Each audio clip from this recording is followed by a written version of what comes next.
कामयार इतना टूट चुका होता है कि डिप्रेशन में आकर अपनी ही जिंदगी खत्म करने की कोशिश कर बैठता है।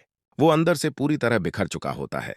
उधर फारिया के होश में आते ही सारा सच सामने आ जाता है। आरा के सामने उसकी सारी चालें खुल जाती हैं और वो कामयार के सामने शर्म से सिर झुका लेती है। लेकिन कामयार को अब इन सब बातों से फर्क ही नहीं पड़ता। उसे सिर्फ एक बात चुभती रहती है कि आयरा ने उस पर भरोसा क्यों नहीं किया। आयरा भी ही अंदर खुद को दोष देती रहती है। उसे लगता है कि उससे बहुत बड़ी गलती हो गई। इसी बीच घर में निकाह की तैयारियां चल रही होती हैं।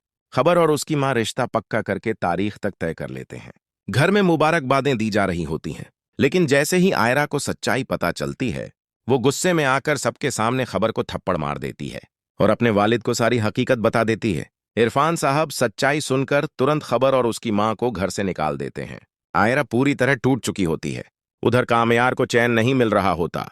वो एक बार फिर आयरा के घर के बाहर आकर खड़ा हो जाता है। बस उसकी खिड़की की तरफ देखता रहता है। घर वाले जब दरवाजा खोलते हैं तो इरफान साहब उसे देखकर उम्मीद करते हैं कि शायद अब सब ठीक हो जाएगा। कामयार रोते हुए कहता है, मैंने आयरा से सच्चे दिल से मोहब्बत की थी। मुझे बहुत तकलीफ हुई है अंकल।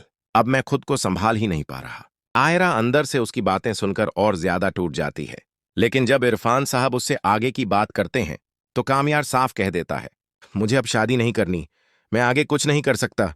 ये सुनकर आयरा पूरी तरह टूट जाती है।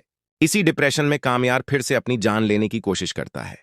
उसे गंभीर हालत में अस्पताल ले जाया जाता है, जहां उसका ऑपरेशन चलता है। आयरा पागलों की तरह अस्पताल भागती है। डॉक्टर उसकी जान बचाने की कोशिश कर रहे होते हैं। दादी दुआओं में लगी रहती हैं।